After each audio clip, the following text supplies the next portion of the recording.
But this is a relatively new army. It turns 10 years old in April. And it is marked by having a very rigorous social media presence and a very slick public relations campaign, including videos. So I thought I'd start by showing one of their recruitment and promotional videos to start off with first. 10.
To take our country back.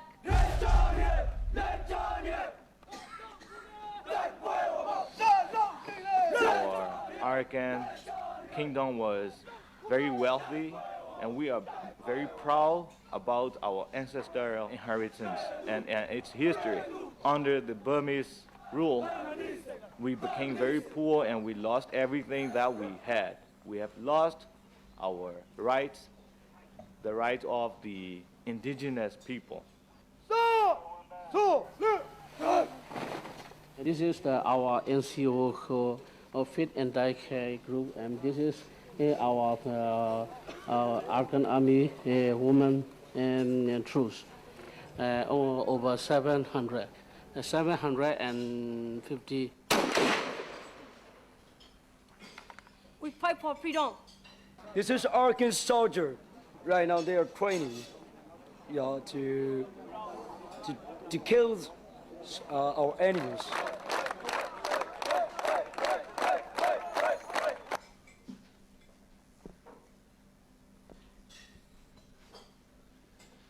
So I think that gives a brief introduction into the Arakan Army and the kind of historical grievances that they have, but also a sense of the scale of this army. Since January the 4th, when the Arakan Army attacked 4 border guard police outposts in Buthidaung in Rakhine State, I've had quite a number of phone calls and emails asking the question, who are the Arakan Army? And I think given the horrendous events in Rakhine State over the past several years, a lot of attention has quite rightly focused on the plight of the Rohingya. But while that has been going on, this army of young Rakhine nationalists have been forming to fight against what they see as the real enemy, which is the Burmese state and the Burmese military. Now, where did they come from? Well, they actually came from the other end of the country. It's not even on the map, but all the way up in the north in Kachin State. Now, it goes to show just how long the civil war in Myanmar has been raging, in that this young nucleus of 6 young Rakhine who were very middle class, very well educated, and a lot of them educated in Yangon, decided to start a new round of Rakhine insurgency against the central state. Now, Rakhine insurgency against the central state has been going on since the early 70s. And actually, the Arakan Liberation Party is a signatory to the nationwide ceasefire agreement that was signed in 2015. But these guys, the Arakan Army, decided that that movement was moribund and not really connecting contemporary grievances with historical aspirations. And so a small group of them formed in the Kachin Independence Army area and slowly recruited mostly from young Rakhine working in the jade mines of Pakhan.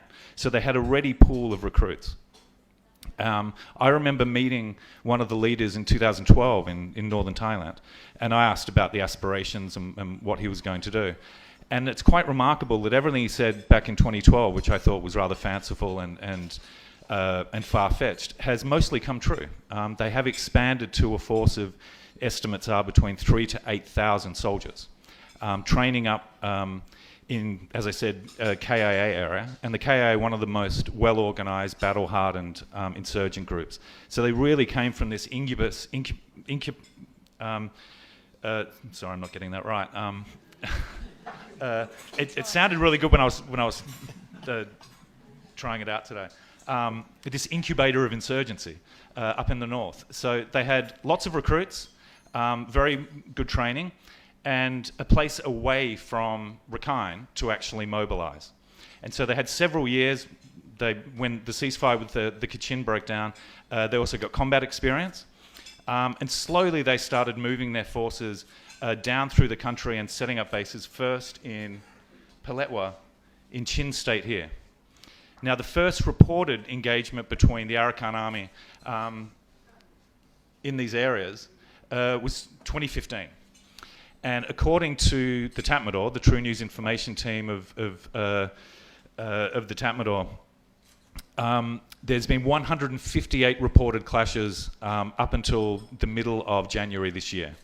Now, one thing that I think we should all realise is that the tempo of these attacks have steadily risen since 2015.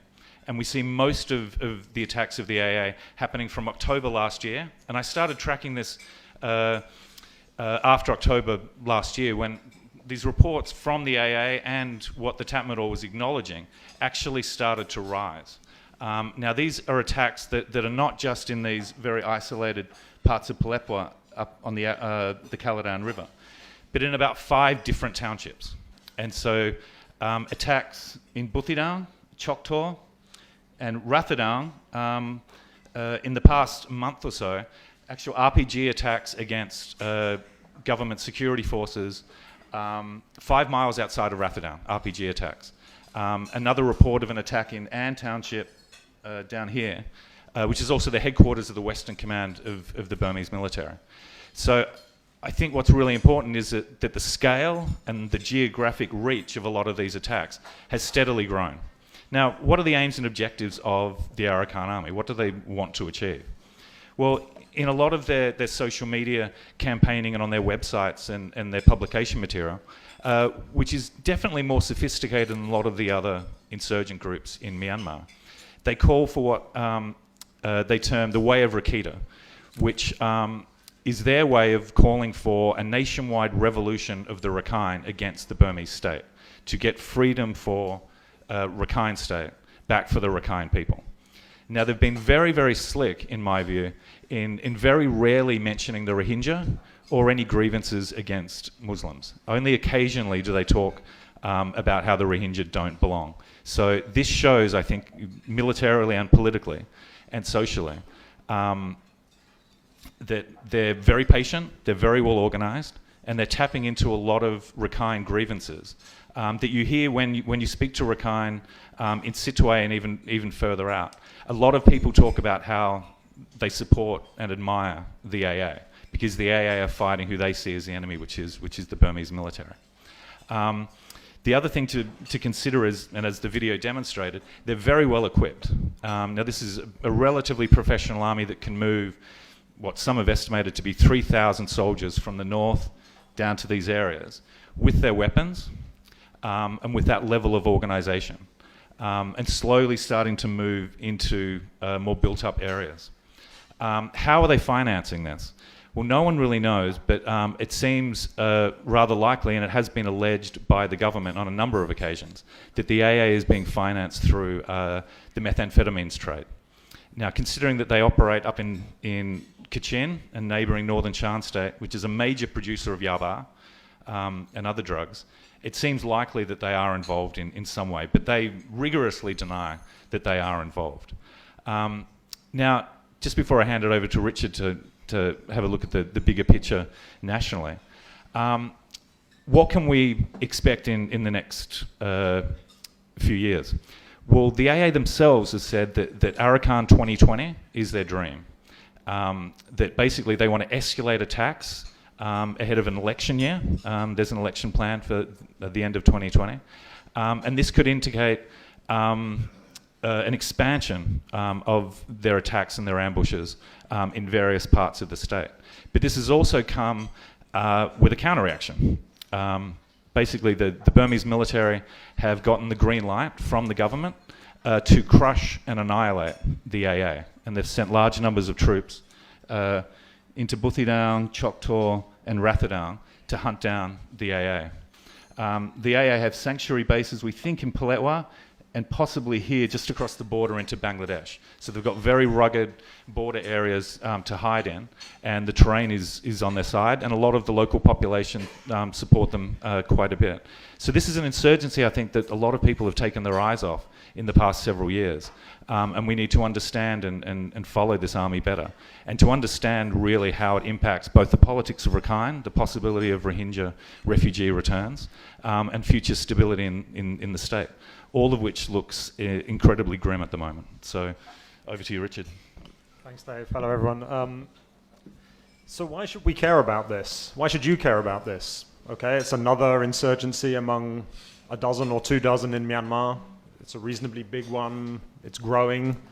But what makes this particularly worrying? Why are we here talking about the Arakan Army as opposed to the KIO or the Shan State Army, North or South, or the WA or any other insurgent group? And I want to say something about why I think this emergence of the AA and its stepping up of attacks is so significant. I think the first point to make is that this is not just about insurgency, it's also about politics.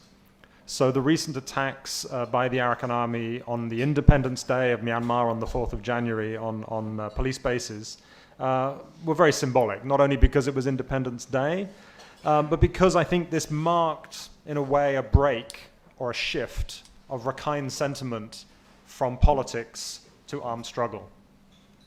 And I think we need to remember that unlike many of the insurgencies in Myanmar, which are by uplands people, it's hill tribes, it's people, peoples who've lived in the mountains and have never been integrated into the Myanmar state, and they're far away from the centers of power. They were never incorporated under British Burma. They've never been incorporated into the modern state. They see the Burmese state as an invading state, and they don't like it, right? And that's the typical pattern of the Shan, the Wa, the Karen, the Kachin. The Rakhine are a little bit different. They're a lowland people, they're a rice-growing people, they're cousins of the Burmese, and they had their own kingdom, which vied for power with the Burmese kingdoms. And they were only brought under Burmese control, under the control of Burmese kingdoms, very shortly before the colonial period.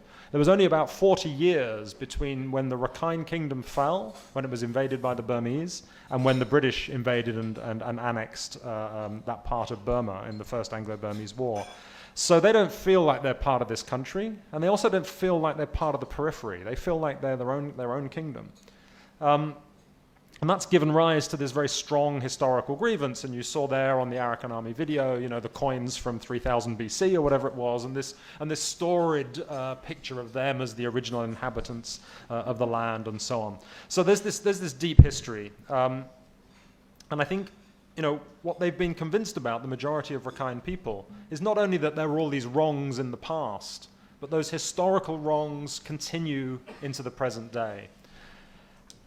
And I think the Rakhine people have mostly concluded that politics has failed them. And it's quite easy to see why. They won a landslide election victory in 2015. The key Rakhine party won the same kind of landslide in Rakhine State as the National League for Democracy, Aung San Suu Kyi's party, won in central Myanmar. They won 80+% of the seats in the central Rakhine constituencies. They won by far the largest number of elected seats, and they got precisely zero political power out of this. The government, the president, exercised his constitutional authority to appoint whoever he chose to head a government, and he chose a minority NLD government in the state and a set of NLD ministers. So they felt that, they'd done extremely well in the elections. They won a resounding victory, and they got nothing. Not only did they not get executive control over the state, they got no consultation. That's their feeling. They felt like Naypyidaw was far away, was administering their affairs, had appointed this minority government, but had not bothered to consult them about this or about any of the many decisions that would affect their lives. And then to add insult to injury, well, there was a literal injury. There was a shooting incident in the beginning of January last year where a number of Rakhine youth were shot by the police in an overreaction to a demonstration. There was never any accounting for that, as the Rakhine see it, by the Myanmar government. And then shortly after, their key political leader, Dr. Among, was arrested, and he remains in prison on high treason charges, for which the only possible sentence is death or life imprisonment. And there's every indication that in this kind of national security case, they expect that a guilty verdict is very likely. So they won the elections, they got no power, their political leader was arrested and faces a potential death sentence, and they feel that the marginalization, the impoverishment, all of the ills that they've talked about over generations are continuing. That's a very strong sentiment. Whenever you go to Sitwe, you get that, you hear that from all walks of life. And so I think they've concluded from all this, the political route is not working. There are elections in 2020, but what is there to play for? Sure, we can put forward a party, we can aim to win a majority of the votes, of the seats, and what will it get us? The same as what we have now. So for them, their Arakan Dream 2020 is not about victory in the elections. It's about taking back their sovereignty, and that's how they phrase it. And notice that most ethnic armed groups in Myanmar talk about federalism. They talk about becoming equal partners in a union. The Arakan Army is not talking about that. They're talking about restoring the sovereignty of the ancient Rakhine kingdom. Now, they call it confederation, not independence, but when you listen to what they say about confederation and how they talk about it, it's basically independence, right? It's independence light. So I think what has happened is just at the moment when the political track appeared to be closed off, this armed struggle track has opened. And the Arakan army, through its slick videos and the quite eloquent and charismatic presentations of its leader, has excited the Rakhine. They've got something to be excited and proud about, finally. Now, this dream could end in a nightmare very easily. But for the moment, they're not thinking about nightmarish endings. They're thinking about how wonderful this dream is and how pleasant it is to engage in this dream. And I think that's a real problem. It's a real problem for the Myanmar government because they now have not only this group of insurgents, but they have, I would say probably a majority of the Rakhine population now convinced that armed struggle is the way to go and that independence or confederation is the way to go. And there's only really one way you can deal with that. You have to make the armed struggle track less attractive, which is pretty hard, because it's a pretty powerful narrative and a powerful dream backed by some great drone videography. But on the other hand, if you can do anything to open up that political track, you can maybe take some heat, take some momentum away from the armed struggle track. But unfortunately, there's no sign that that's the thinking in Naypyidaw. So after the attacks on Independence Day, a security meeting was called, including the commander-in-chief, the president, Aung San Suu Kyi, and the readout given by the presidential spokesman of that was that we have instructed the military to crush the Arakan army. And the spokesman went on to say some other things in that press conference and subsequent comments which have inflamed Rakhine sentiment, let's say. So at the moment when what I think the government would need to do to deal with this is not a hard military response, which will polarize a lot of Rakhine people further against the government and give more oxygen to this insurgency, what they would need to do is take a step back and say, okay, we will release your political leader, we will engage you in dialogue about the issues of concern to you, and we will make a vow that after 2020, if we win the election, we won't appoint another minority government. Now, that's a big ask. That would be a huge step from the government.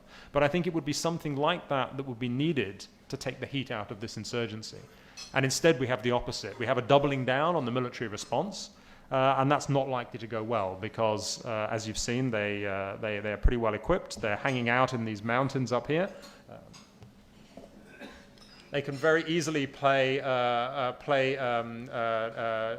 geopolitical boundaries with the Tamador. So they have bases here. They attack a Tamador column. They move back here. The Tamador chases them. They go into this national park in Bangladesh. No roads, no border control. The army can't follow them. And they pop out here in northern Budidong. And then they do some attacks around here. And then when the military chases them up, they cross across again. That seems to be, if you look at the patterns of attacks, something like what's going on. But if you are the army which seeks to represent the Rakhine population, seeks to respond to their grievances, seeks to channel their aspirations, it's no good just hanging out up here in the remote hills where no one can see you and which doesn't affect the lives of the ordinary Rakhine. And that's the worry, I think. We've not only, as Dave said, seen more attacks coming down all over this upper half of Rakhine State, but there was an assassination attempt on the convoy of the chief minister on the 1st of January, down here in Mrau, near to the old kingdom, on the road from the state capital Sittwe to Mrau. Now, the Arakan army hasn't claimed responsibility for this, and we don't know who it was.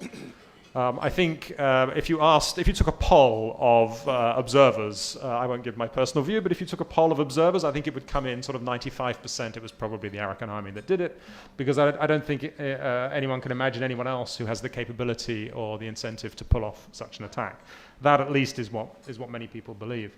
So we've shifted from attacks in the mountains down to potential assassination attempts on senior political, not military figures in the heart of the state. And I think if one was looking forward, that would be what one has to be worried about. Now, it's worth saying this is the very beginning of the story. They've just relaunched their attacks and really stepped them up in the last few months. And we don't know if they will have the organizational ability, the funding, the logistics to continue this campaign or not. Maybe it will peter out. It's very hard to do this kind of thing. But if they do manage to continue this insurgency, I think we have to worry about how they will project their authority onto the rest of Rakhine State. because that's what they're claiming independence for, not these little mountains up here. And the terrain is not amenable to insurgency when you come down into central and southern Rakhine. And so I think we have to ask the question, what else might they do in terms of projecting force? And what would that look like? And is the bombing of the chief minister's convoy on the 1st of January a signal of that, of what's to come or not? It's worth saying that attack cracked one windscreen of one car and damaged the wing mirror of another car. So it was not exactly a spectacular attack. But what was quite striking about it was that they had the intelligence to know where the convoy was going when. They had the ability to put roadside bombs, multiple roadside bombs, against the multiple vehicles in the convoy. They had the ability to get the timing spot on to hit those vehicles. What they were lacking was a big bang. So I think the message was sent, and that might have been, one would imagine, the intention.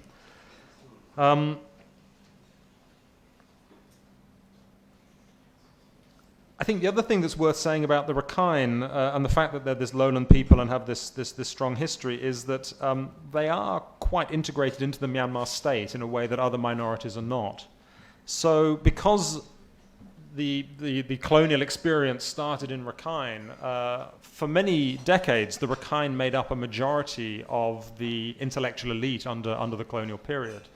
They sent the majority of students from Burma to Oxford and Cambridge. Majority were from Rakhine. The majority of the Anglo Bar was Rakhine. And even into the post-independence era, you find senior Rakhine in all walks of life, in government service, in the judiciary, in the military. There are Rakhine generals. You would never find a Shan or a Kachin general, but there are Rakhine generals. There are many, many Rakhine living across Myanmar, many in Yangon. So if there becomes a more broad conflagration between the Rakhine community and the majority Burmese community, this may not be limited to Rakhine State. So far it's playing out on Facebook. We have a lot of very aggressive nationalist rhetoric in both directions since the 4th of January attack in particular. And the question is, could this break out into real life violence? I think that's something to be worried about as well. So just to finish off, I mean, what does this mean for the future? I mean, first, we don't know, but if we were to speculate, I think there is a significant risk that this resurgent Arakan army could tip Rakhine State into a level of violence that it hasn't seen in decades. It will make even less likely any repatriation of Rohingya, because the areas that the Rohingya fled from is basically these two townships here and a little bit of this third township. Well, the Arakan army is operating in this area, which there are quite a lot of Rohingya as well. It's operating in the mountain range that divides these two townships, exactly where the Arakan Rohingya Salvation Army has been hanging out in previous times as well. So it's a very mixed population. This has created, obviously, militarization, it's created fear, it's created checkpoints, it's created, in fact, a number of Rohingya have been killed in crossfire in attacks between the AA and the Myanmar military. So it's not a situation in which return looks very appetizing or appealing, even if it looked appealing before, which it didn't. So I think it pushes back any real hope of Rohingya repatriation. It's worth pointing out that just at the time when Arakan Army has been stepping up its attacks, ARSA, the Rohingya militant group, has re-emerged on the scene with a glossy 96-page report, if I remember rightly, but also with a number of attacks in Mongdor. An ambush on a border police vehicle on the 16th of January, the video of which went viral, and a couple of other attacks which seem likely to be the work of the group. That marks their first attacks in over a year. So just when the Arakan Army, the Rakhine armed group, is gearing up and operating in these areas, ARSA has reappeared on the scene as well. This could get complicated. As Dave said, I don't think it necessarily means an immediate communal conflict or armed conflict between Rakhine groups and Rohingya groups. The Rakhine are very much pitching this, and the Arakan Army in particular has made a very strong point of saying the Muslim issue is not our key priority. This is a distraction, it's a trap. Our key enemy is the Burma, they've always been the key enemy. Keep the focus on that, don't get distracted. And I don't think ARSA has any particular incentive to attack Rakhine. So it may not be that there is direct conflagration, but the fact that you have now two different armed groups running around up there, and the Tatmadaw, the Myanmar military, in areas of overlapping population, I think it's worrying about where this goes. Dynamics can develop and take off on their own. So I'll stop there and hand over to Gwen for her thoughts. Thank you. Is this on? Good evening, everyone. So I'm trying to put some economic context into the excellent points that both David and Richard have made. And I'd just like to start off perhaps by putting the economy of Rakhine in perspective to really understand the dynamics here. Have we got the whole map of Rakhine there? Because I'm trying to see where Chao-Pu... Can we see Chao-Pu there? Right, at the bottom. Okay. Or maybe it... Is that enlarged, Jonathan? Can we... Yeah. Great. So, overall, the Myanmar economy, despite sort of perceptions that it's going down the toilet because of international condemnation over the Rohingya crisis, etc., is not actually falling off a cliff. It grew reasonably last year, and the projections this year are for a little more than 6%, which is slightly below the earlier projections. Overall, Rakhine State also, despite perceptions, again, that it's a complete basket case, on paper looks to be one of the richer regions of Myanmar, oddly, not least due to its strategic location on the Bay of Bengal, perfectly situated for trade, investment and transport routes between China, India and ASEAN countries. It has natural resources such as oil and gas, plentiful fish, beautiful beaches and immediate locations with connections to the Indian Ocean and key trading routes beyond. So on paper it is prosperous and it ranks in the top 5 of 14 states and regions for investment in Myanmar. And that's really because of the oil and gas. Massive amounts have gone into that. But in reality, and to anyone who's ever visited anywhere in Rakhine apart from the beautiful beach resorts of the south, including Napoli, it is clearly a very, very poor state. And it's in fact the second poorest on some measures, including indicators like unemployment and also share of government revenue. So this state has been generating a lot of revenues for not just this government and previous, but from early days military governments, with huge amounts being paid by foreign companies for offshore oil and gas exploration. None of that, well, almost very little of that goes back to the state. And as you can see on all indicators of unemployment and per head, per capita income, rock bottom poverty. And this, as Richard and David have pointed out, is really fueling so much resentment on the part of local Rakhine. Just to give you a couple more insights, in a population of more than 3 million, which is probably actually much less than 3 million now that nearly 1 million Rohingya have left, but over 60% are of working age, but it has the lowest labour force participation rates, one of the lowest electrification levels of just barely more than 20% of households electrified, and less than 20% of households with access to safe drinking water. That said, foreign direct investment rates surprisingly high, as I said, amongst the top 5. And as of January, about 17 foreign companies had invested about $9 billion worth, but in hotels and tourism, with a bit into livestock fisheries and then the rest into oil and gas.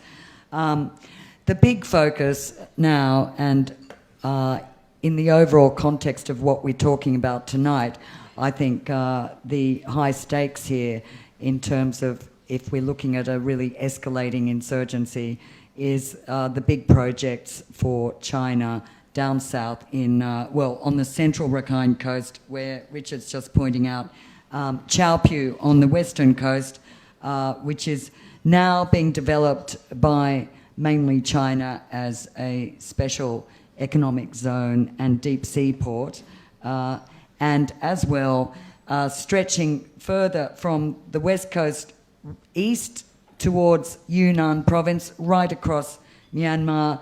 The Chinese are now basically moving on their proposals for a railway line that would link Yunnan with the coast, and they already have 2 functioning oil and gas pipelines that stretch from just off Chaopu through to Yunnan.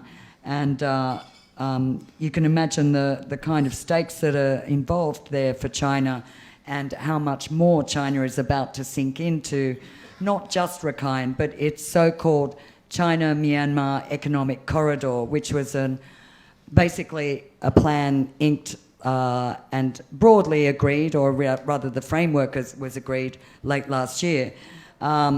Meanwhile, of course, we've seen this escalating insurgency in the state, as well as, you know, the previous 2 years, the exodus, the brutal crackdown on Rohingya, and the rise of the Arakan army. So it's not looking too good for investment prospects, but, you know, to look at how China operates in its Belt and Road initiatives and the way it's gone into other troubled regions, for example, in Africa, there is an element there that suits China fine, that Western investors, not only deterred by international outrage and condemnation over human rights abuses in Rakhine State and talk of, you know, indictments or prosecution of some members of the Myanmar military, but I think it also suits China that broadly Western investors are really not overly thrilled by the prospects of investing in a state that is seeing these kind of issues. And the Arakan army issue, I think, is the newest one, and it has introduced much more of a sort of security concern into that mix. Obviously, as I said, the key player in this respect is China, which has been deeply involved in Rakhine State since the early 90s, and initially through the negotiation of and completion of its Ramri Island facilities. So China actually developed a little island just off Chaopu many years ago for for bringing in oil from the Middle East and taking gas that was that's being extracted locally off the Rakhine coast, sticking it into pipelines, and these dual pipelines, as I said, go through to Yunnan. The lead agency in the new development in Chaopu is CITIC, which is a total Chinese government operation, and they are now completely focused on finalising, or at least negotiating, the details of this new big ambitious project for the economic corridor. And apart from that, I should also point out, way north in those areas that we've just been talking about, the Rakhine State government has also undertaken various things, including what looks to be it could be rather local, but it's a couple of economic zones, industrial zones up near the border. There's one, Kanyin Chang Economic Zone, which is near Mongdo, the northern main town of northern Rakhine, and the Ponna Kyun Industrial Zone, which is also up north. And also there's some livestock and agricultural zones being developed in northern Rakhine and also near the area of Malku. So you've got some economic activity. It's not a complete basket case, but how it's all going to be affected by the increased activity of the Arakan army is a question that remains to be seen. So far, it's very clear, which fuels the kind of conspiracy theories of how much can China control or temper the activities of the Arakan army. So far, no Chinese project, no Chinese pipeline has been touched by any of the ethnic armed groups, which says quite a lot, I think, that the fact that if the Arakan army or, in fact, further east, the so-called Northern Alliance, including the Kachin Independence Army, really wanted to make trouble and really wanted to flex muscles, you might see something like pipelines being bombed or other sort of, serious disruption to the economic activity. So I think I probably just leave it at that and let some discussion proceed on all this. Thanks very much indeed. Look, there is a microphone over there, so anyone who wants to ask a question, if you're going to, can you make it a question, fairly short, and introduce yourself as well before you do so. And just before you do, there was one point I wanted to raise with both of you, which I think it'll be in a lot of people's minds, which is that the Army's strategy of targeting the Rohingyas, which looks like a planned operation by 2017, more or less to drive a lot of them out of the country, how does that tie in with the Army's view of the Arakan army? I mean, is the Army trying to win Rakhine sympathy by being hard on the Rohingyas, or is its approach to the Rohingya entirely separated from its dealings with the Rakhine people and with the Arakan army? I don't know whether any of you can comment on that. I mean, what I would say is that the strategy that the Myanmar military used in response to the ARSA attacks, which drove out the hundreds of thousands of Rohingya, is actually the same strategy that it uses regularly in counterinsurgency operations all across Myanmar. The reason that the effect was so much worse, I think there's multiple reasons for that, but it was not an outlier in terms of tactics, it was an outlier in terms of consequences and results. In general, they have a counterinsurgency strategy, which has to be said, was started by the British and the French in Indochina, the British in Malaya, and the Americans in Vietnam, of seeing the civilian population as a support base for insurgency. And so you have to strategically hamlet them, or you have to prevent them from having contacts with the insurgents, and you see them as part of the milieu that you have to deal with. You see them as a military target. And that's the counterinsurgency strategy that the Tatmadaw has pursued since the 1960s. And it pursued it against the Rohingya. The difference was it was a lowland area, very densely populated. There was extra animosity and nastiness and maybe planning, depending on how one analyzes things. And the consequences were horrific, as we saw. But if you talk to people in Kachin State, in Karen State, they very much recognize the hallmarks of what was done. Albeit on a different scale because of the different terrain and population density. So what they're doing with the Arakan army, I think, is rather similar in the sense that they have declared security operations, an operations zone. There are reports of helicopter gunships attacking villages where Rakhine soldiers are known to be hiding out without any real distinction of the military and civilian elements.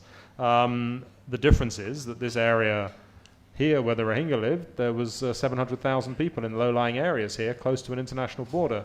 Where they're going now is up here in the mountains. There's a few thousand people, and so the implications are quite different, even if the approach is the same. I don't know if you. I'd just add on that I think that there was a fairly clear strategy of the army to expel the Rohingya, as Richard says, in Mongdor. But I think one thing to worry about if the operational tempo continues, we're going to see more internally displaced Rakhine and Moro and other minorities in these areas. And that's worrying because already the authorities have said that international relief agencies and most of the UN agencies are not allowed access to these areas. So that's going to fuel Rakhine resentment, I think, when you're going to have large numbers of internally displaced Rakhine unable to receive anything but government assistance. So I think that's a nightmare scenario, not across the border, but within the borders, which will only fuel resentment. Right, we have a first question, please. Anyone like to take the microphone? Microphone's up there.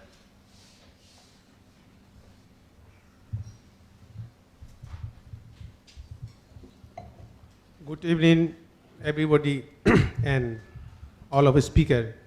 Thank you so much discussing about our homeland, Arakan. We Rohingya support. It is the Arkan. Sorry, can you just say who you are so people know where what point of view you're speaking from? Can you describe who you are? Give us your name. Yes. My name is Haji Ismail. I live in here in Thailand, but I was born Butidong. My mother is from Mongdo and my father is from Butidong. My father is a government servicer, so at my young age, we move every town of the Arkan state. In Arkan state, there was 17 township. We arrive every township, and we know what township have how many Rakhine, how many Rohingya. Before now, last 10 years ago, 20 years ago, we Rohingya live all of the town, 17 town. The Burmese army, government army, push us slowly from southern Arkan state to northern Arkan state. So international community and new journalists don't understand this point. Sorry, can I just stop you a moment? Can you actually ask a question, please? Yes. Thank you. We appreciate the Arkan army because they are fighting their rights. In Arkan state, there is no human rights. Genocide plan program is still running on Rohingya people. And Arkan army never killed Rohingya, we never had. This is a new plan program of Burmese army for not accept, for do not accept the repatriation of the Rohingya from Bangladesh to Arkan state. It is very clear to understand that at the Govianen recommendation, at the same day, only one day after the ARSA fight the police box. And this is also at this time in a big international pressure from come to Burmese army. At the same time, the Burmese army fighting. Sorry, just stop for a moment. What's your question? Yes, just make a question. So my question is, it is very important, the fighting of the Arkan army and the Burmese army, why this time they are fighting each other. It is very clear to understand. We Rohingya believe for not accept the repatriation of the Rohingya people from Rakhine, for Bangladesh to Rakhine state. So international community, at this time, what you are thinking about this, our Rohingya repatriation plan program? Thank you. Well, I wasn't quite sure what the question was there. I think it was just looking at asking about where the Rohingyas factor into what's going on at the moment. I think your question was, why now, and why the AA now? I think this has been coming for quite some time. I mean, they were formed 10 years ago, and I think they always had an aim to stage an armed resistance against the Myanmar state, against the Myanmar military. I think things dramatically changed in 2012 when there was communal violence and in some areas ethnic cleansing in Rakhine State. And things quite dramatically changed in October 2016 and then again in August 2017. But the Arakan Army was coming in not with any stated aim to target Muslims. They were coming in to target the security forces. So I think we shouldn't kind of overlap and kind of read too much into it, but we've got to try and understand how these dynamics are going to play out in the future. And to reiterate that the AA has been very disciplined most of the times in saying that their enemy is not the Rohingya. And in fact, Tumrat Nang, the commander of the AA, has been quite prodigious in how many interviews he's done. It's fascinating to read through those interviews. And he said numerous times, don't be distracted by this. You've got to realise who the real enemy is, and that is the Myanmar state. And I think it's worth saying that Tumrat Nang has a fairly international outlook. He's a former tour guide in Yangon with Daitham Travel. He speaks a bit of French and German as well as fluent English. And so I think he probably has a better grasp on how the world sees the situation than many in the Myanmar military, for example. And that's something that's worth keeping in mind. That doesn't mean that all of this is propaganda or pitch, but I do think he sees the bigger picture in a way that many in Myanmar don't. Thanks very much. We have the next question, please. Please, the microphone's up there. Nigel. Hello. Oh, You all right? Dave Go on. Kendall from the Bangkok sorry. Post. Yeah. That's okay. Couldn't see you from First of all, I'd like to thank the panelists. That was a lot of history and a lot of background in a very short space of time. Really got a lot out of it. Gwen, can I ask you to clarify why is it that the Arakan army and the other Burmese ethnic armies have not attacked Chinese economic interests? What is their strategic motive in doing that? And second, Facebook announced today that they were banning the Arakan army and 3 other Facebook pages operated by ethnic armies. Will that have much of an impact, and how will the social media propaganda war play out over the next few years?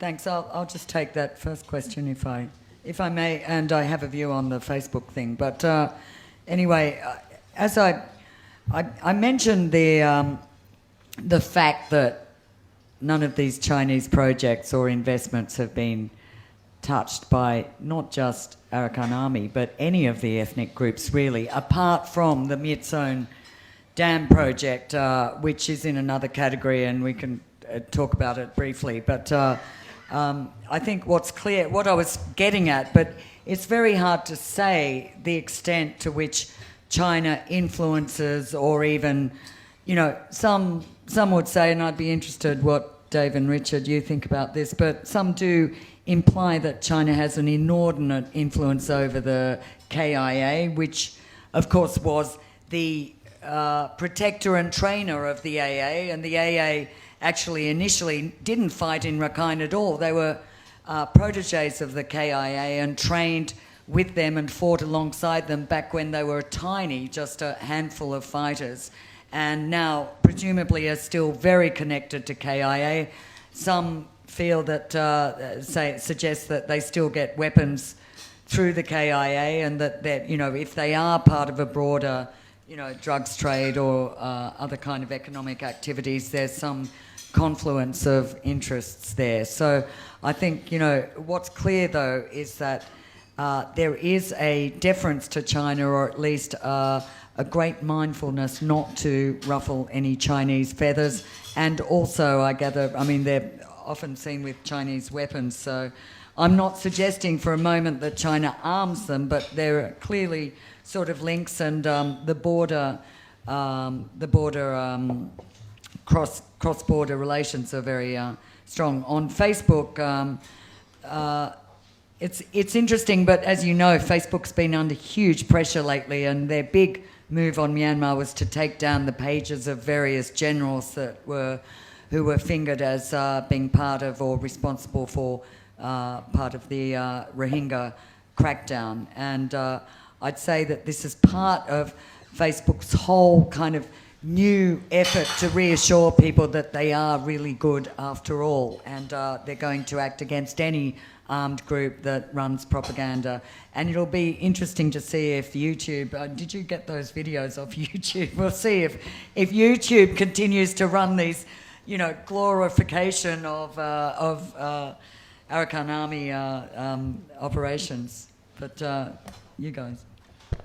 Just on the social media thing, one thing I would ask Facebook is if they're taking down the Arakan Army that we're talking about tonight's Facebook page and not the other one that's on the Thai-Burma border, because there's a lot of confusion about the two AAs.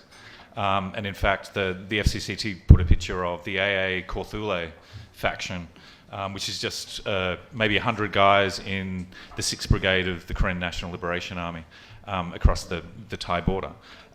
So, you know, Facebook's been notoriously inaccurate in a lot of things in Myanmar. So, yeah, let's see if they take down the right Facebook page. Secondly, most of the information I get from the AAs is on their website. So I don't think it's going to dramatically change their ability to project information and their official way of recounting events. Also, I think this is going to probably backfire to a certain extent amongst the Rakhine population, who will feel, really quite resentful about this. But Facebook's going to have to be very vigilant in taking down everything that people repost and put up from normal Rakhine people. We all know that Facebook's enormously popular in Myanmar, but Facebook's going to have a small army themselves of monitors to actually take down everything that's said about the AA. And some language capability in Rakhine. Right, it was somebody else. You want to ask a question? You're pleased to go.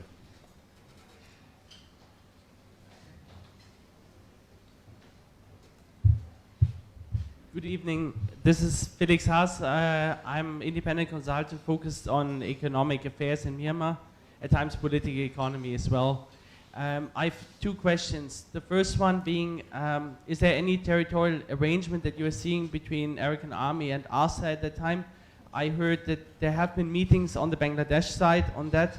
To what extent do you see cross-border operations of any of these groups beyond what you mentioned, any physical presence there? What is the policy of Bangladesh? And that as a first question. The second one, first a comment. I think Kayinchaun, this border trade zone, it's not working. Pongajun, it's an empty land, it's not working.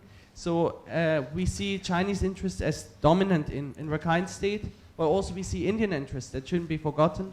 We see the Kaladan multimodal transport transit system, which is basically connecting Sitwe, a port facility in Sitwe, with Palewa, and then with a 109-kilometer long road that would lead to Mizoram and that would help India connect to its borderlands to Mizoram, in fact, in a transit trade arrangement. So, how are you seeing the geopolitical situation there? What challenges is India facing? Well, also, what are other international players, basically, demanding Rohingya repatriation? How are they seeing now the situation with Arakan Army? How can you insist in people returning to an area that is controlled by Arakan Army? There's a lot of questions, I think, in one go there. All good points. I don't know who wants to take. There was a point about whether ARSA and AA have territorial splits, and then there's the Bangladesh factor, and then there's India and other superpowers. So Kaladan has two prongs, as you know. One is the port in Sitwe linking to Calcutta for the beans and pulses trade, and the other one is this slightly adventurous Kaladan River project to link northeast India to that port. If you were the operators of the Kaladan project, you wouldn't be too happy now because there's nothing going to be happening up here. That was always the less vital part of this. I think in Indian economic planners' minds, the sea route from Sitwe to Calcutta was always the key thing, and then they tacked on a bit of an adventurous kind of through the mountains link to northeast India because there's a policy of economically growing northeast India and it's landlocked except for the chicken neck and you need this. But it's been on go slow and now it's going to be on freeze, I think. As you said, these so-called economic zones, they're not economic zones, they're little bits of land with a bit of hope attached and not much more going on. And the third question was, I've forgotten, so I'm going to hand it away. The implications of the Arakan Army upsurge with Rohingya repatriation. David, do you want to take that one? Or is that, I don't know whether it plays to you or anyone else, or Gwen. I don't mind. No, we're about to move on to big geostrategy, Gwen, which is your moment. Okay. The first thing I would say on the Kaladan project, that's an interesting observation. At the end of 2017, one of the most spectacular attacks up until that stage by the AA was actually on the Kaladan River in Paletwa, which killed an estimated 12 Burmese army soldiers. It was a riverine resupply unit that was ambushed, and that was probably one of the biggest engagements so far, which actually resulted in fighting in Buthidown and Choktor and Paletwa, in which helicopter gunships were called in. So certainly the AA have indicated that the Kaladan is an area of operations, and they've proven that they can operate in that area. On the repatriations, I agree with everything that Richard and Gwen said. I think a lot of people have been trying to spin, in my view, in the past few weeks, that the AA uptick in operations is directly responsible for repatriation looking very unlikely. I think there were a dozen reasons why that was looking unlikely anyway. I think anything from just naked fear of nearly 1 million people who are not going to come back, and the arrangements not looking very palatable to a lot of people, and a host of other reasons. I don't think you can blame the AA's attacks on repatriation not happening, but it's certainly added to a whole host of very complicated factors. Just one quick point. I remember what the third question was. It was links between ARSA and AA. Look, the only people who are putting information out that there have been meetings together with the geo-coordinates of the meetings are intelligence agencies, and one has to ask who those intelligence agencies are and what interest they have in putting this out before you ask then, is it true, right? It could be true, it could not be true. I just think it's unlikely that there's any strategic coordination between groups that would deeply undermine their respective support bases if it was ever to come out that they had been strategically coordinating. Is there a sort of understanding on both sides that it's not a good idea to shoot each other? Probably. If they come across each other in the jungle, do they just walk quietly by? Probably. Does that imply a deep strategic coordination? I really don't think so. But, no, but I think possibly, and I've also read some of those, but there, one observation that was made was if there was any even peripheral kind of coordination, like we'll hit them there and you hit them there, that is one of the Tatmadaw, the military's deepest sort of paranoias, is if, although, you know, the big question is whether ARSA really exists now, and I think you two would probably have a better idea of how seriously they should now be taken. I mean, there's a view that they've been completely annihilated, but... And I think, you know, the people who came out, or the person who came out with the claim of coordination between ARSA and the AA was Zorte, the presidential spokesperson. And he did that right after the 4th of January AA attack. So whatever the truth of the matter, and we have views on that, but whatever the truth of the matter, it didn't resonate with the Rakhine community. They all said, you know, on Facebook and elsewhere, this is just an attempt to denigrate us, and they don't believe it. So, you know, whatever the truth of it, it hasn't sort of set off, you know, a fury and astonishment among the Rakhine. It's just set them on the course that, well, this is, of course, this is what they would say. And if I can just address your earlier point about those various border economic zones. Yes, as you say, they're kind of...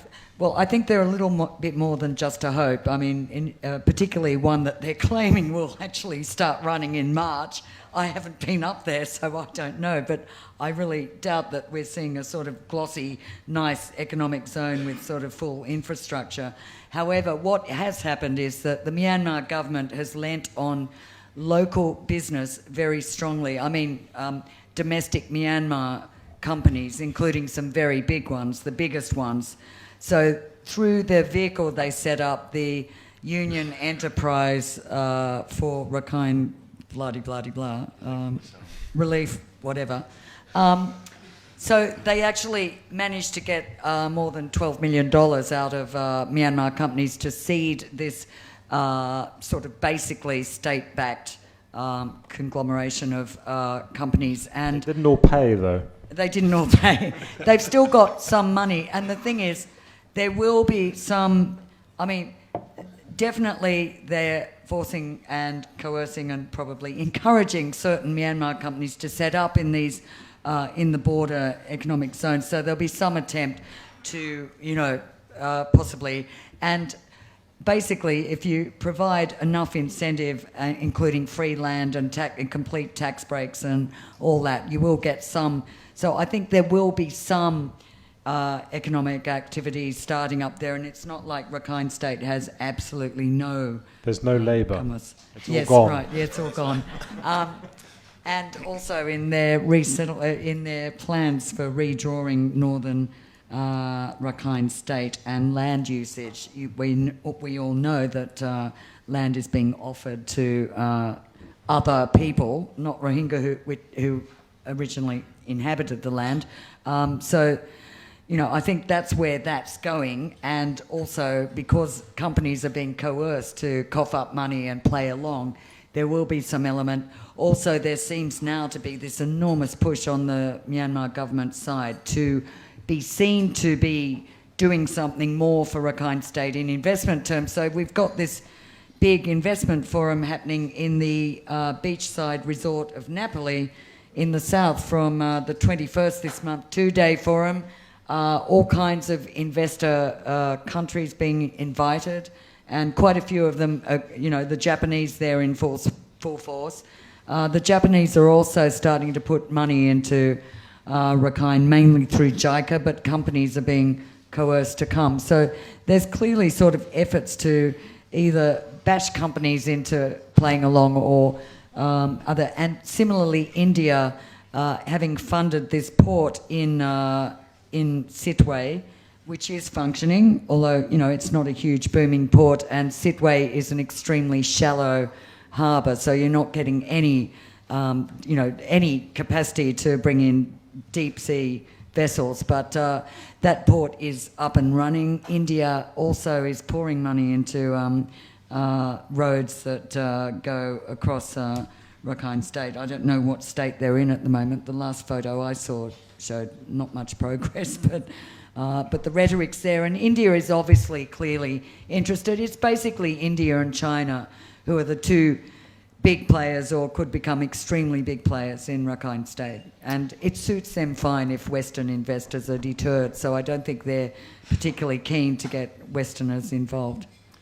I noticed that no one's mentioned the role of Bangladesh, particularly in relation to the Arakan army. I mean, does it have a... May I? Sorry, I was just Sure. picking up on this Go ahead. point. Yeah. Sorry? Yeah. Go on. Do you want to start? What do you want to say about it? Please do. I'm Matt Desmond. I'm another of these independent consultants based in Yangon, particular interest in Bangladesh. Because I'm an independent consultant, my sources are very limited and often wrong, so I appreciate the panel's advice on this. The panel's full of independent consultants. That's how we survive. We hang in together. Crush, clearance, total clearance, crush the Arakan army. Do we have evidence that this is actually happening? Or are we assuming that orders are not being fully complied with by the military? And the related question is, does the panel have any comment on the possibility of militarization of the border from the Bangladesh side? Just leave those open. Okay. Okay, so two questions, I think. First, the strategy of the AA and is fighting going on? Well, the AA claims that there has been a number of clashes in the past couple of weeks. They reported one just the other day, and so has the Myanmar military. They said that there has been ongoing clashes. Now, I think it's important to realise that if the AA have played it this smart for this long, they're not going to sit around in large numbers and be targeted by the way that the Myanmar military fights wars, which is increasing use of heavy firepower. And we saw this last week when there was an engagement, and then they sent artillery fire into a village, killing a 7-year-old boy, according to the AA. I don't think the AA is going to be dumb enough to kind of stay around in large groups in which they can be targeted by air power and artillery. So they're going to retreat back into the hills, I think, and it seems like they're already doing that, while hitting, it's insurgent tactics. And I think that's the nightmare of the Myanmar military, that this could just go on for a very long time. I think on the Bangladesh side, I think everyone's right to be quite concerned about that. And how the Bangladeshis see it, I think it's a nightmare unfolding. They have 1 million people in these teeming camps in Cox's Bazar. ARSA, if it does exist in the numbers that it claims to sometimes, or other groups that could actually emerge out of here, would worry Bangladeshi security planners a great deal. I mean, it's a very complicated border, and there's lots of existing, long-standing security concerns. I think as long as the AA stays away from the main part of the border here and just goes back and forth across the border in relatively isolated areas, I think the Bangladeshis could probably live with that. But it's also important to realise that it's not as if there's a flourishing bilateral relationship to be endangered here. I mean, it's a dysfunctional bilateral relationship, and the Bangladeshis are quite rightly, I think, frustrated about the lack of access that they get and the lack of what they perceive as genuine cooperation in talking about repatriation. So I think that's another factor to consider, this very dysfunctional bilateral relationship which is frustrating returns. I mean, I agree with all that. I'd just say that from the point of view of the Arakan Army, one more reason not to target or talk about targeting the Rohingya is that you might shift from being, fifth priority or sixth priority from Bangladesh to top priority. If you start driving people across the border, if you start seeming like you're part of the problem, then they will have much less willingness to not, expend a great deal of effort to go after you. There are Rakhine populations here in Bangladesh. It's likely that the Arakan Army has some sort of rear support from there. Bangladesh hasn't sort of put all of its effort into that. It's got many other problems and issues and priorities at the moment. If the Arakan Army really stuck their necks out, they could become a top priority, and I don't think they would benefit from that. I think also, I don't know, sorry if I missed it, I don't know if you guys one of you mentioned the unilateral ceasefire announced by the Myanmar, the Tatmadaw. What was it, last month or 21st of December? Yeah, which, a lot of speculation that basically it's because they're stretched so thin that they really, that's a very potent sign that they are worried about Rakhine State, and they've devoted more resources to Rakhine State, and therefore, done this unilateral ceasefire against the northern groups over in Kachin and Shan. So I don't know if that also plays into the strategies in Rakhine State. But on Bangladesh and the militarisation, I was just in Bangladesh and talked to some of the security people there who basically, as Dave said, I mean, great frustration towards the Myanmar military in particular. And as you know, I think at one point there was sort of, deliberate provocations from the Myanmar military, flying helicopters into Bangladesh airspace. The Bangladeshis held back. They don't want to inflame the situation at all because of the horrendous situation for them on the border camps. Okay, we have another question, please. No, did you want to say something about the... just on the 4-month unilateral ceasefire, what did the Commander-in-Chief call it? The unilateral ceasefire for perpetual peace. 4 months. For 4 months, only for 4 months. I think that reflects that the nationwide ceasefire process is in really bad shape right now. They wanted to take the initiative and get the northern groups, 7 of them, which together actually outnumber the 10 groups that are under ceasefire quite significantly. But already I think its sincerity is under question. The military published about 10 days ago a list of infractions just in the first month of this so-called ceasefire, and that was only meant to be in 5 regional military areas in Kachin and northern and eastern Shan State. Well, they've extended it to include the Karen National Union, including 1 case of extortion in Tananthari, which is the southernmost tip. So they're basically saying, even though you weren't part of this, you're still breaching the ceasefire. And they've counted up all these breaches of what these groups were meant to do, while having no formal meetings with them. I mean, there's been a bunch of informal meetings going on. So I'm not very confident that came from a sincere place, or is actually going to change the dynamics of peace talks going on. Also, I think a lot of the northern groups were very upset that it didn't include Rakhine, and it did seem like a divide and rule strategy, a very crude one, but a very effective one. And as we were talking about, I think Gwen mentioned it, the military, I think very crudely but skillfully, managed to say that the AA attacks on January the 4th were a stab in the back, that there we were defending the country from ARSA, and you guys took advantage of us. And that's the way that they're trying to cast it, which again I think is going to be counterproductive to appealing to genuine Rakhine grievances. So unfortunately, I think that 4-month ceasefire is just another mess in a bigger mess. Sorry, you've been very patient. This question. Thank you for your presentation. I'm Ryuta Somete from Asahi Shimbun, a Japanese newspaper. I have two questions, related questions. I'm quite interested in the religious point of view about AA, because AA seems to be like in the middle of Rakhine Buddhist and Rohingya Muslim, and because they have unique historical background. So which is religiously closer to AA, the Rakhine Buddhists or Rohingya Muslims? And the related question is, who are supporters for AA? Because it is hard to believe that the Rakhine Buddhists are supporting AA, because Rakhine Buddhists have quite harsh conflict with Rohingya Muslims since a long time ago, especially since 2012 conflict. And there's some people, it is said that AA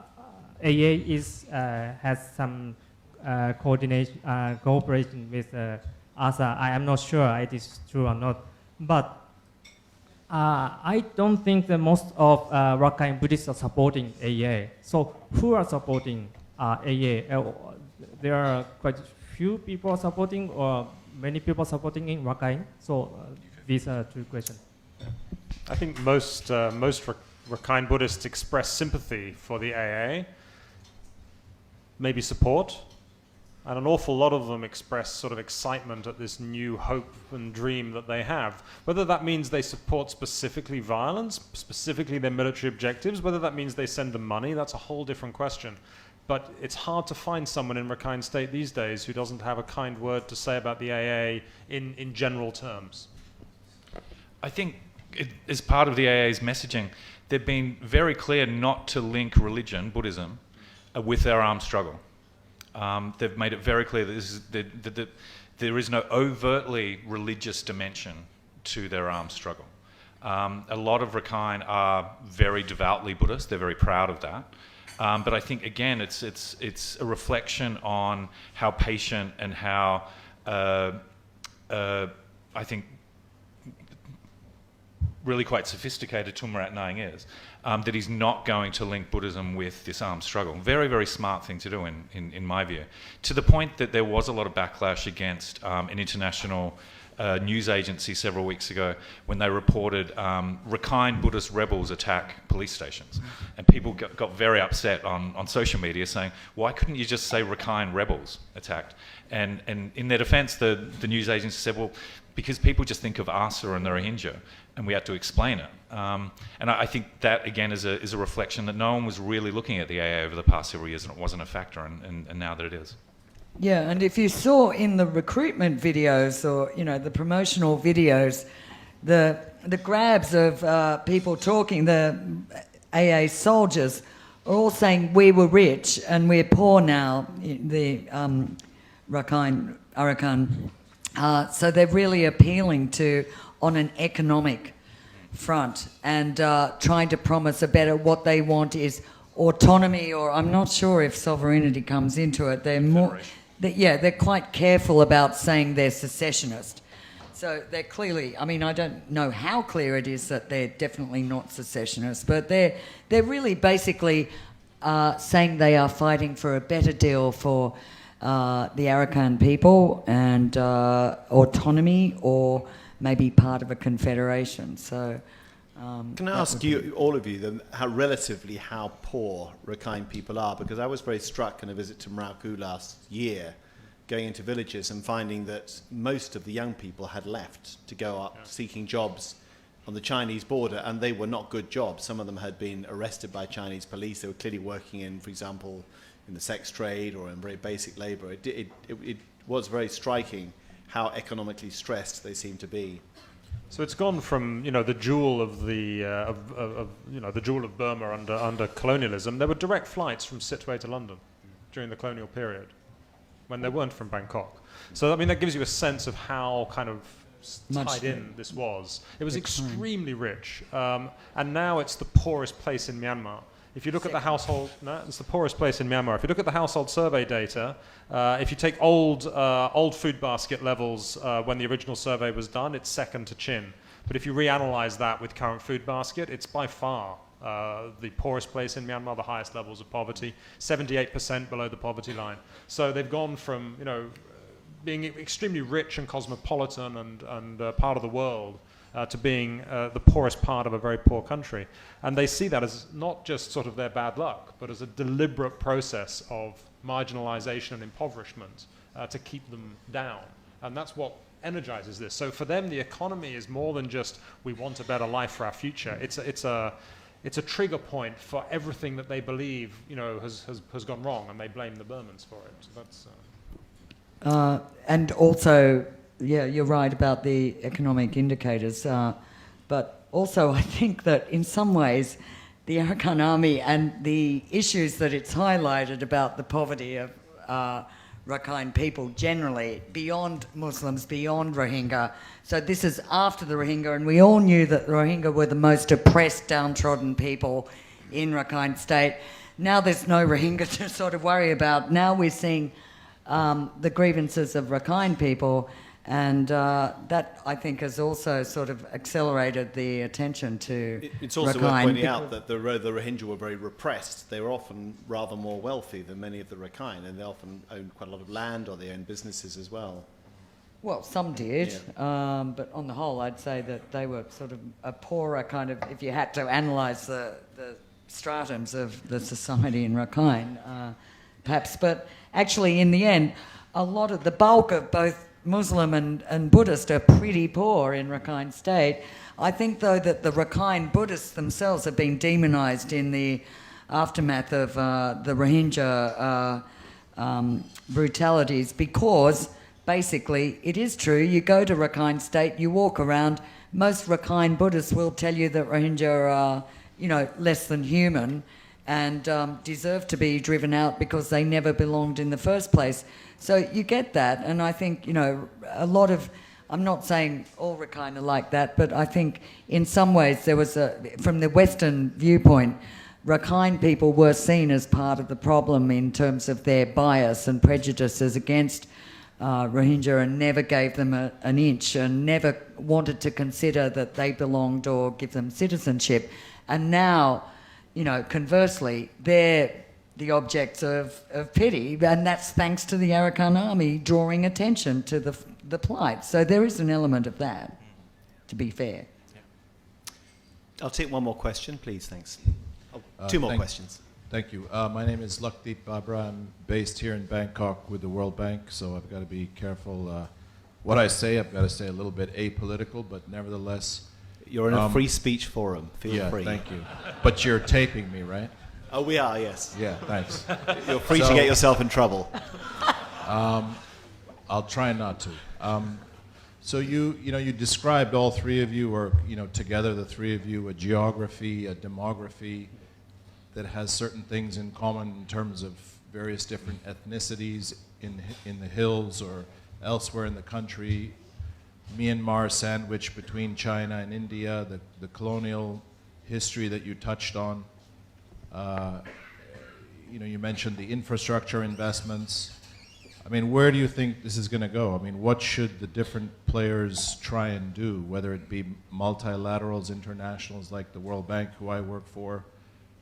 Is this just going to grind out over the next 50 years? Is it some sort of, post-colonial legacy that's just going to evolve slowly with pain? I mean, what would you advise different players, or what do you think should happen? Thanks. Well, thanks for that. I mean, it's an extremely good question, and I know that shortly before the Rohingya crackdown and it all exploded, the World Bank had, allocated a lot of extra funds for Myanmar, and that was subsequently, there was discussion about allocating that extra funding for reconstruction in Rakhine State. Then there was a huge debate about whether this would, if, given that the Myanmar government, or rather the military, created this problem, drove out Rohingya, violated human rights, would it be rewarding that kind of behaviour for multilaterals to come in and say, okay, don't worry, you can wreck it, we'll pay for it. We'll rebuild all those villages you burnt, and we'll accommodate and bring back those people that you drove away. We can't bring back the ones you killed, but, you know, that sort of thing. So there was a lot of debate, and that still is a huge dilemma for the multilateral community, multilateral organisations. Do you reward bad behaviour by allocating hundreds of millions of dollars to repair damage that was done by the military and the government? So, you know, personally, I think we're not talking, it's like the sanctions debate. You either support or against sanctions, and you sort of think that either they punish the government correctly, or you think more that they hurt the people, that they hurt the poorest people. And I think in some ways that multilateral organisations with all this international funding should just get in there and help reconstruct, with some criteria obviously of funding projects that do not involve and have no involvement by military, and that multilateral organisations take more of a hand in directing how that money is spent. That's my view. I mean, I would say the first thing is that this is not a development challenge. This is a political challenge, and it's a human rights challenge. And I think the bank was very good. I think Jim Kim and UN Secretary General Guterres were in lockstep early on, making sure that the combined weight of their influence would push, and made that joint visit to the camps in Bangladesh early on. But this isn't something that money can fix. This isn't something that smart development can fix. This is only something which politics which politics can fix, and that's a challenge for the World Bank. Not to mention the U.S. sanctions, which prevent the World Bank from putting forward any, or which will hamper the World Bank from putting forward any more support to government. So if it's a political challenge, what do we do? The problem is that the influence of multilateral institutions and the West is at an all-time low, just at the moment when that sort of pressure would be the one that was needed, and it's not there, right?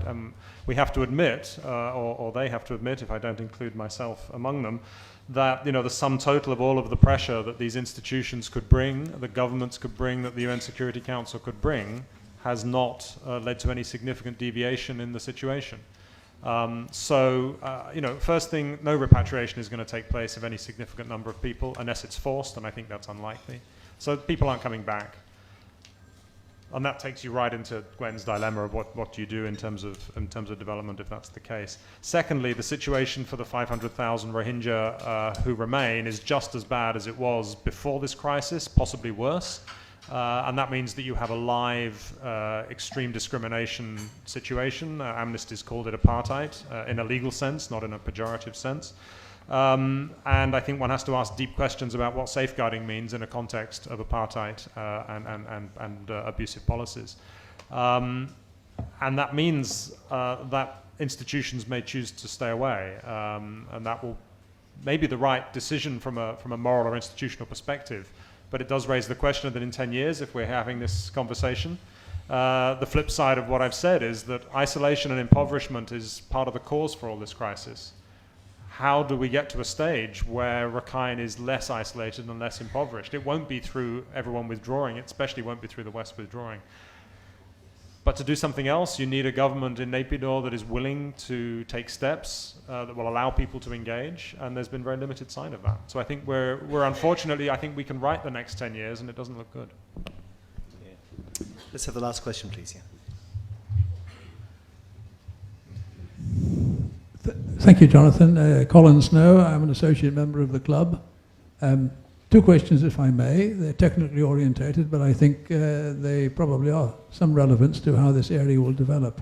Mention was made of the railway line that the Chinese want to build, or maybe are building, from the west coast running northeast up to China. When that negotiation started on that, Chinese said, yes, we'd love to put your railway line down. It'll be standard gauge, which is 4 foot 8.5 inches, which is what is used over Europe and the UK and America and elsewhere. The Burmese said, no. If you want to put a railway down here, you will use the gauge that we use, which is meter gauge. Has that disagreement been resolved, and have they actually started building something? And if so, what gauge? Second point, if I may. You may be more expert than the people here, but I don't know. No, I can't find anybody. I can't find anybody that can give me an answer to it. I thought these people. It's all right. We both know about gauges. He can start. Second point is the gas, the pipelines that are taking that Korean-produced gas, from the west coast there up to the southwest corner of China. There's two lines. One's carrying gas, and the other is set up to carry liquids. Last I heard, across there, they were flowing at about 20% of capacity. I've yet to find anybody that can explain why that is. Anybody heard any news? You've got to measure the gas, you've got to measure the railways. I'll take a first stab at that. So not only did the Chinese say they wanted Chinese gauge, they also wanted control of all the stations along the route, the station masters. Critically, it's not being built from here to there, it's being built from there to here. It started on the Chinese side. They've completed the railway from Kunming to Dali, and they're now starting on probably the most difficult railway construction project in global history, which is from Dali to Musei on the Chinese-Myanmar border. That is going to be, I think, 60 to 70% tunnels and bridges, including some of the longest span bridges and the longest tunnels, railway tunnels in the world, at a cost of multiple billions of dollars. They've half built it. They've gone halfway, and now they're building the next section. They haven't started construction on the Myanmar side. They've just a few weeks ago agreed the start of a technical feasibility study. So looking at the ground and what the alignment would be and so on, just up to Mandalay. It's going to be a 120 mile an hour track on Chinese gauge. Beyond, that's the plan, but nothing has been inked. We're just at the preliminary physical feasibility study on the Myanmar side. Having said that, it's very unlikely that China is going to spend billions of dollars building one of the most ambitious railways in the world on its side as a railway to nowhere that just ends at the Myanmar border and stops. If that's the case, China won't be happy. And when China isn't happy, as a superpower, it has the ability to do something about it. So I think we should watch this space.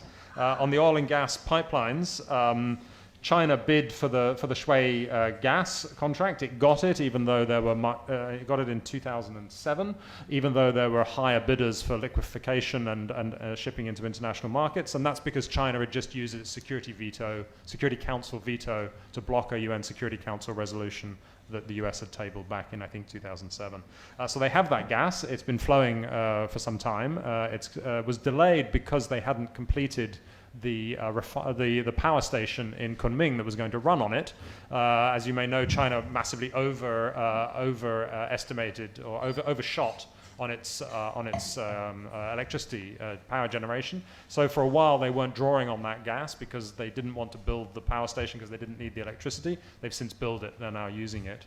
The crude oil has been going at very low capacity because it's more of a geostrategic hedge than it is a useful source of crude. It enables them to get around their Straits of Malacca dilemma, and they're importing African crude and Iranian crude critically as well, which raises questions of US secondary sanctions. But they're having Iranian crude go through there, but it's going to storage depots mainly, as I understand, and a little bit of refining. But the capacity of that pipeline is, together, they're one of the top energy corridors in the world. The capacity is there as a future hedge, both to provide landlocked Southwest China with energy, but also in case of problems with their eastern seaboard, to give them a high-capacity energy import route. So just to add a little bit of that, as far as I understand it, that issue of gauge is actually being discussed from like next week. It's already been built on the Chinese side with Chinese gauge, so you're having trouble switching the trains onto another gauge at the border, but it's still under discussion. It's still, and they did start this 3 weeks ago, the study. So, clearly, I don't think it's a given yet, and there's probably a lot more to go on negotiations. Let's take just the one last question. Could I just add something on the railways? For any further questions on railways in Myanmar, there's a guy called Lindsay Stubbs who has written a fantastic 2-volume PhD on the railways of Myanmar and talk about train spotters. That guy knows everything.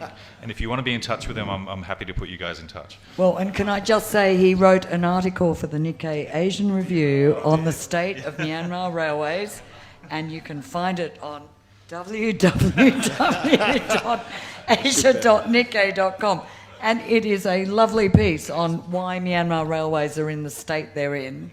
There's a great, well, there used to be a great foundry in Yangon where you could go and watch them literally forge the new parts for the railway part, and they had old engines that were cannibalizing steam engines. And it's a railwayman's paradise. Sorry, your question. Hello, my name is Chen Bo. I'm an independent researcher living in Yangon. So I think it might be a better idea to bring back the topic to Arakan Army with the one more last question. So a few weeks ago, I think there was an interview in the Irrawaddy with the Arakan Army. So I think the later part of the interview, they were asked about the relationship between the Arakan Army and the Northern Group because of the new front opening up in Rakhine State. How's it going to impact the relationship with the Northern Group? The answer was very unclear, mostly just not answering the question. So I'm kind of curious, what do you think about the new front in the Arakan State, and what's the implication for the Arakan Army's relationship with the Northern Group, like the Northern Alliance and FPNCC? At the same time, what would that impact the already existing two groups between this Northern Group?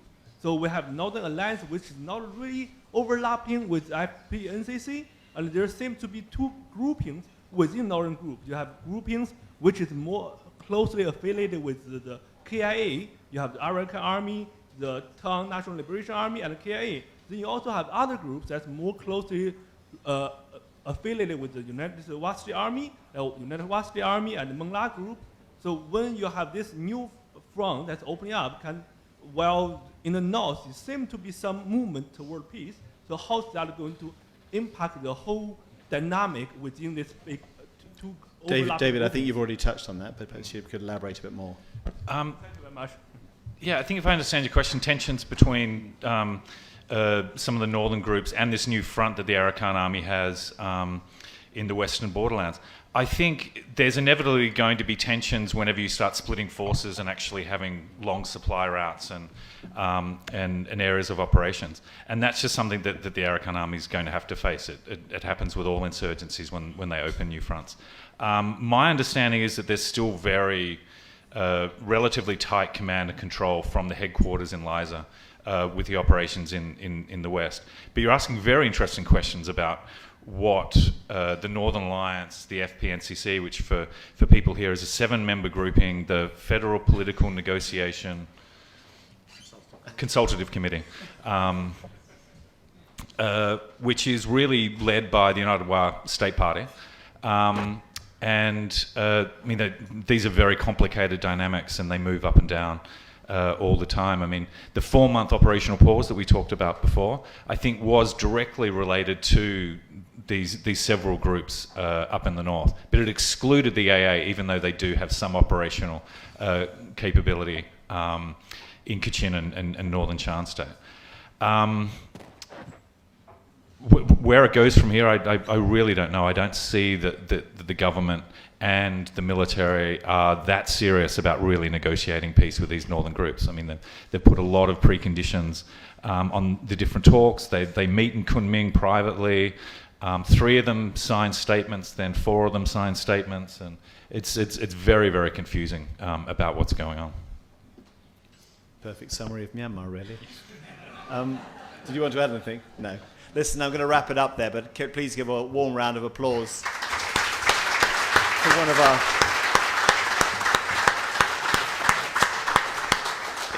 If you want to speak to any of the panelists, feel free to be respectful of the fact they've been sitting talking for 2 hours. They might need the bathroom.